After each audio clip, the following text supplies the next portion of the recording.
high. I know. It hurts, doesn't it?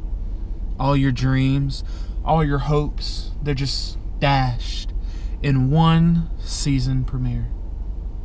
It hurts, doesn't it? The pain, the anguish, the drama. Why, John Winchester? Why? Live it up, live it up, live it up.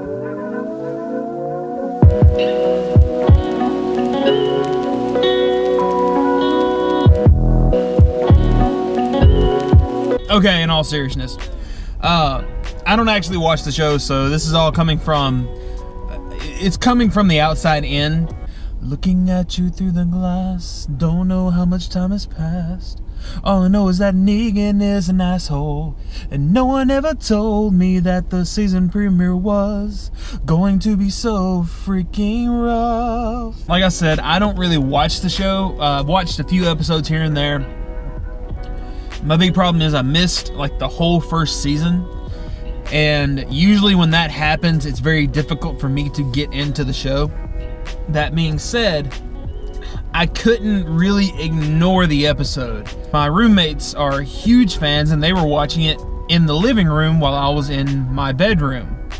And in our apartment, my bedroom is literally one wall away from the living room. I'm sitting in my room editing the previous day's vlog. Out of nowhere, I hear, "Oh my God! Did somebody die? What happened?" And then remembered, oh yeah, Walking Dead was tonight. So, me being the curious little fat man that I am, got up, walked into the living room, and first looked at it. I looked at my roommate and his girlfriend, which by this point, his girlfriend was in tears. I understand, I get it. I sometimes have emotional responses to movies or TV shows as well. But my God, sure enough, something very dramatic and unexpected happened. I will not spoil anything here.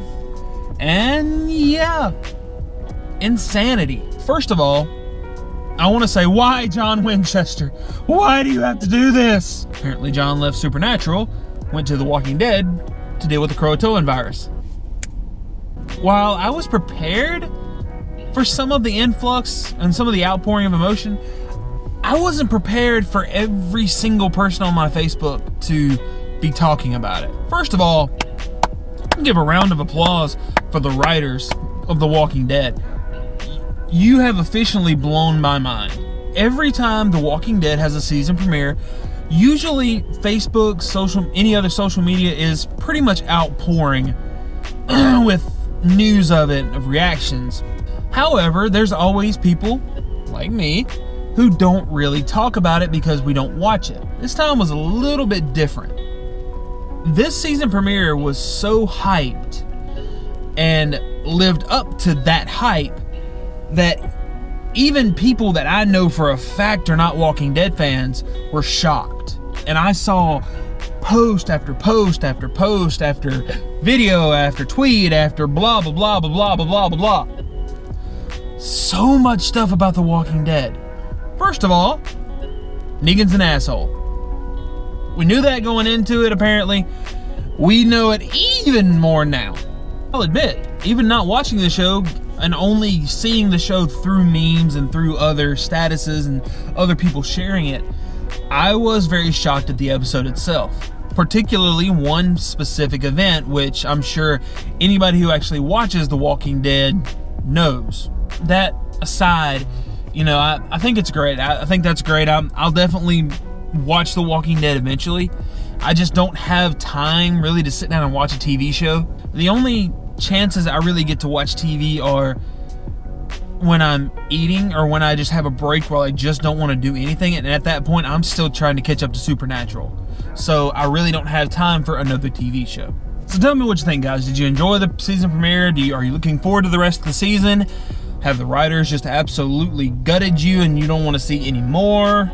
That's the interesting thing. You look at TV and you look at shows that really grab you. It's because they do something unexpected. Particularly now, writers are becoming much more creative, and dare I say they're becoming much more daring. Used to, the concept of a main character pretty much locked you into a show. I mean, let's just look at Supernatural. Dean and Sam have died probably 7 or 8 times each. Nowadays, it's like nobody's really safe, and I really like that. Take, for instance, the 2 most popular shows right now. You've got Game of Thrones and The Walking Dead. Gosh bless, how many deaths do you see in each of those shows? And they're deaths of characters that are very developed and pronounced. You get the point. They're important. People like them. Yeah. I think that's also kind of a product of the writing styles of these writers and authors. You look at Game of Thrones, you look at that show, and you look at the characters in the show, they're all extremely fleshed out. They have backstories, they have character development, and that's a double-edged sword. On one hand, you have these characters that are extremely lovable or hateable. They have fleshed out backstories. They're very developed. That makes for a very immersive experience. On the other hand, it means a lot more when they die. Instead of having these secondary backup characters that usually take the fall, which happens in most shows, you have this show where every character is just important and people grasp onto them, and when they die, it's just like, no! Why? The same goes with The Walking Dead. I mean, so many of those characters are so fleshed out and developed, and people love them. When some of them die, it's heartbreaking. And I think those are just examples of really good writing. All right, guys, that's all I got for today. I'm going to kind of keep this one short. I've noticed a lot of my videos have been upwards to 13 to 15 minutes long. I'm going to try with a little shorter. Hope you guys have a great day. I hope you enjoy it. I hope you can get over your heartbreak, because I know it's going to be tough. But in the meantime, as always, I love you.